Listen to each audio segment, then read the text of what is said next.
Sir, जवळपास 4 टप्प्यातलं मतदान पूर्ण होत आहे. एकूणच राज्यामधली महायुतीची काय परिस्थिती वाटते आहे आणि एकूणच राष्ट्रवादीची काय? चौथ्या टप्प्यातलं मतदान आज सुरू आहे. चौथ्या टप्प्यातल्या पुणा परिसरातील सगळ्याच लोकसभेच्या मतदारसंघामध्ये मी फिरत होतो. मला निश्चित वाटतं की 4 टप्प्यापर्यंत एकंदरीत महाराष्ट्रामध्ये झालेलं मतदान हे महायुतीला अनुकूल त्या ठिकाणी आहे.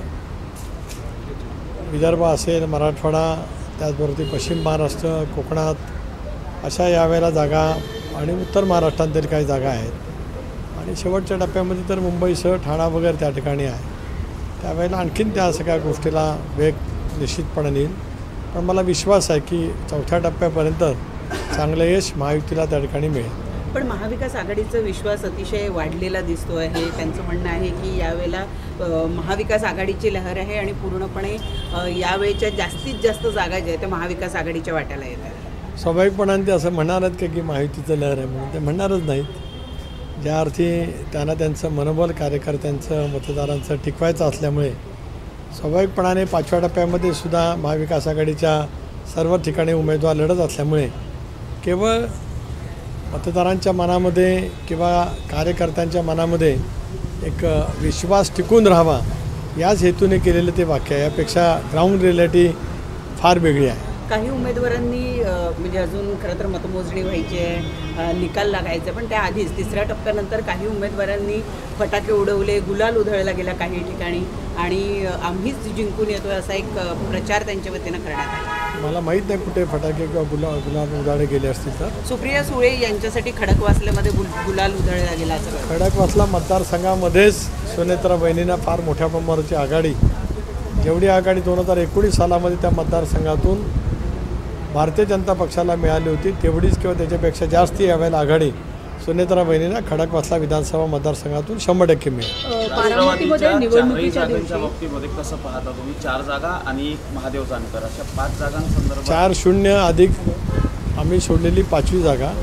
पण आम्ही सर्व जागा लढतो त्या महायुतीमध्ये लढतो आहोत. राष्ट्रवादी काँग्रेस पक्षाच्या चिन्हावरती जरूर त्या जागा आम्ही लढल्या आहेत, पण महायुती म्हणून आम्ही त्या ठिकाणी त्या लढवत असल्यामुळे राज्यात निवडून येणाऱ्या जागा की घटक पक्षाच्या नक्कीच त्या चिन्हावरती त्या ठिकाणी आहेत.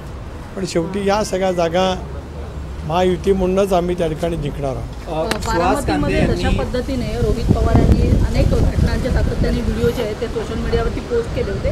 आज देखील त्यांनी एक व्हिडिओ पोस्ट केलेला आहे ज्याच्यामध्ये CCTV फुटेजचं जे एकूणच जी यंत्रणा ती बंद पडल्याचं पाहायला मिळत आहे. एक रोहित पवार तशा पद्धतीने ट्विट करत आहेत आणि ही पराजयाची अप्रत्यक्ष नाही तर प्रत्यक्ष कबुली आहे की बारामती मतदारसंघातला निकाल नेमका काय लागणार आहे याची कबुली रोहित पवार हे वेगवेगळे ट्विट करून त्या ठिकाणी देत आहेत.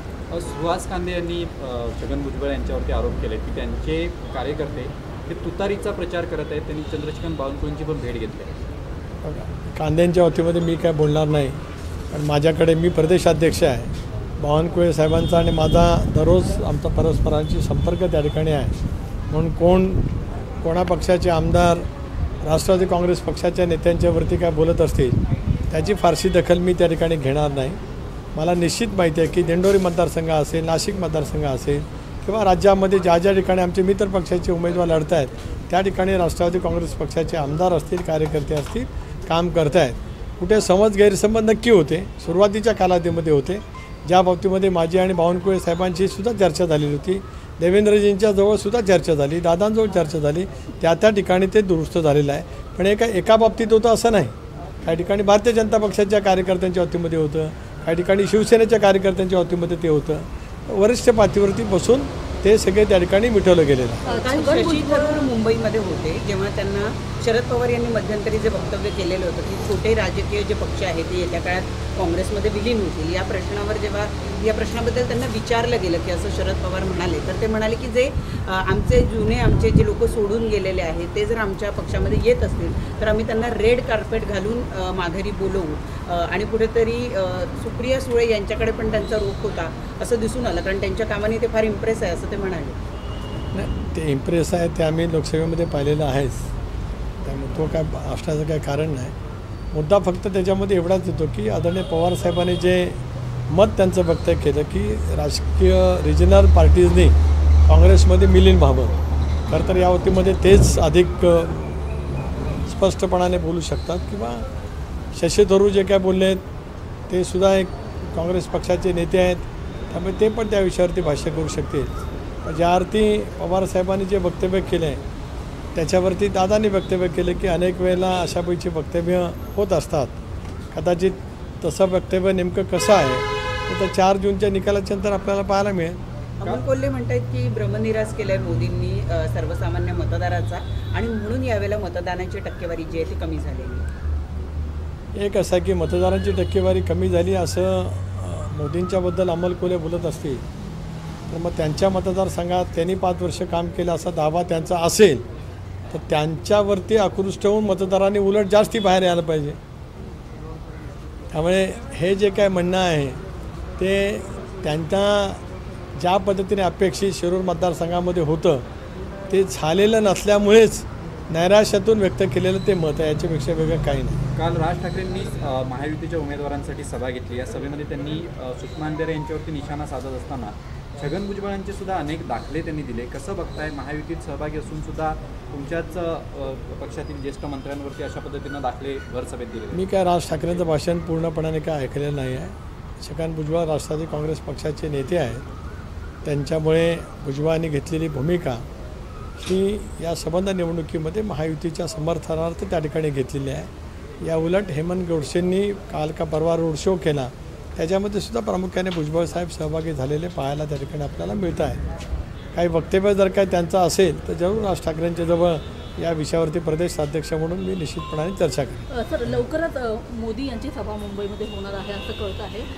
कशा पद्धतीने महायुतीचं नियोजन असणार आहे? नाही, त्याचं नियोजन मुंबईतील दोन्ही पक्ष त्या ठिकाणी करत आहेत. मी स्वतः परवाच्या दिवशी आदरणीय मोदी साहेबांची सभा कल्याणला आहे. राष्ट्रवादी काँग्रेस पक्षाचा अध्यक्ष म्हणून मी त्या सभेला उपस्थित राहणार आहे. कारण कल्याण डोंबिवलीच्या परिसरामध्ये सुद्धा कोकणातील अनेक नागरिक त्या सगळ्या परिसरामध्ये राहतात. कोकणवासियांच्या संस्थासुद्धा वेगवेगळ्या संघटनासुद्धा त्या ठिकाणी काम करत आहेत. मुंबईचं शेवटी आयोजन भारतीय जनता पक्ष शिवसेना त्या ठिकाणी करत आहे. राष्ट्रवादी काँग्रेस पक्षसुद्धा त्या आयोजनामध्ये तितक्याच हिरिरीने त्या ठिकाणी सहभागी आहे. मोदी साहेबांची मुंबईची सभा यशस्वी करणं महायुतीच्या प्रत्येक कार्यकर्त्याचं आणि घटक पक्षाचं कर्तव्य आहे. Thank you sir. थँक्यू.